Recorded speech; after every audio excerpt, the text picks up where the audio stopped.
A healthy, nutrient-dense diet should be low in ultra-processed foods, but this does not mean you must completely shun processed foods. It is completely workable to eat a balanced, healthy diet consisting of real foods while indulging in your favorite snack foods, candy, and other processed items. Discover 6 differences about healthy food, processed food, 2023. 1. In conclusion, you've heard that it's ideal to limit your consumption of processed foods to live the healthiest life possible. While this is correct, many individuals are confused about what forms a processed meal or beverage and why consuming too many of these foods may cause issues. This article describes the distinctions between healthy and processed foods, as well as why it is advisable to consume processed foods only on occasion.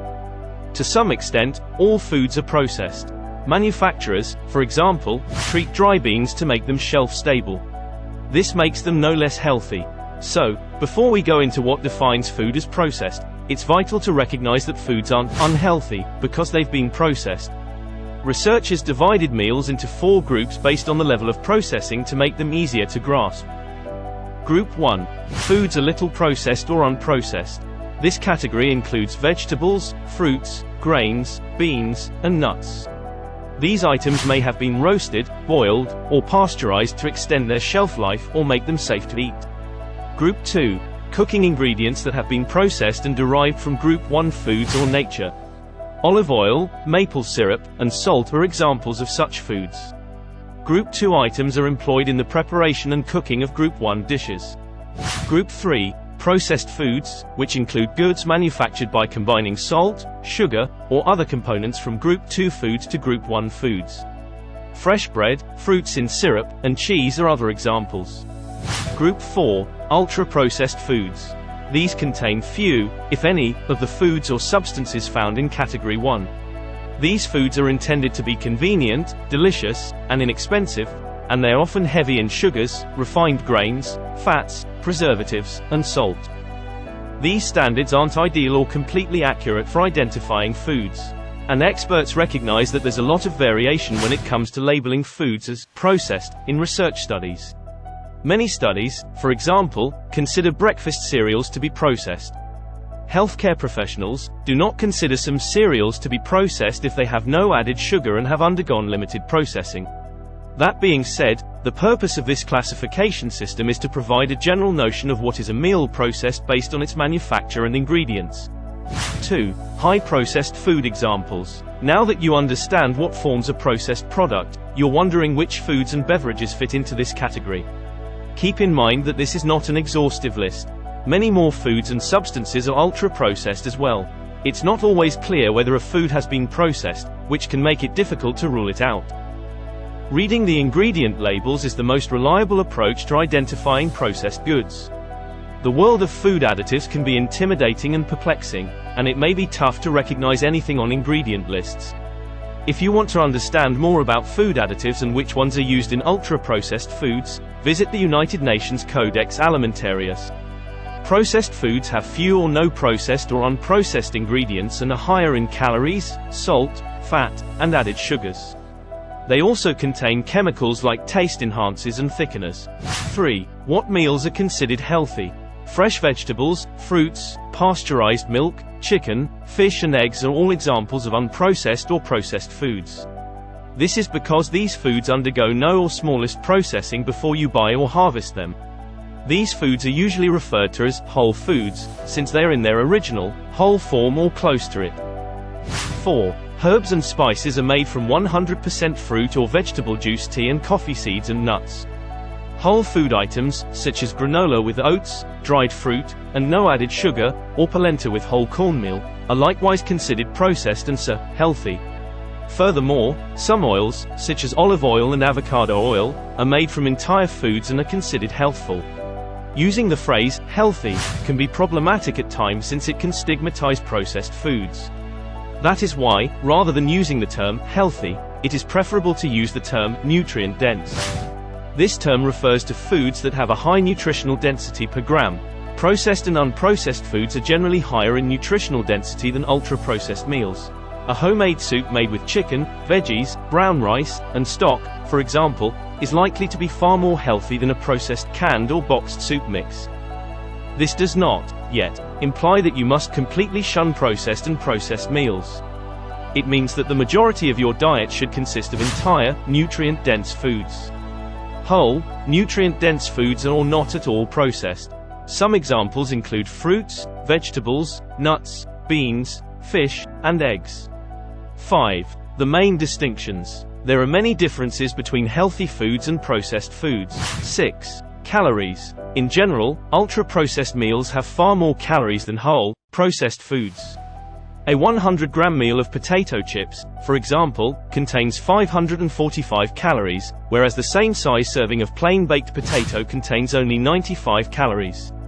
This is due to the procedure that potato chips go through, which includes frying. This, but, is not always the case. Some processed foods, such as those marketed to those looking to lose weight, may be low in calories. But, this does not make them a healthy option. **** More information for healthy versus processed foods. 1. The sugar content. Sweet ultra-processed foods have a lot of added sugars. Sweetened morning cereals, packaged baked products, and sweetened beverages are examples of ultra-processed foods. Sweeteners such as cane sugar, inverted syrup, and high-fructose corn syrup are used by manufacturers to achieve this.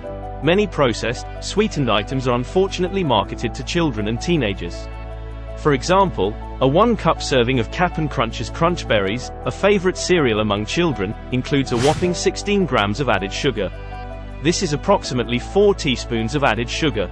A breakfast of cooked rolled oats with fresh berries and natural peanut butter includes no added sugar and is a far more nutritious option for adults or growing children.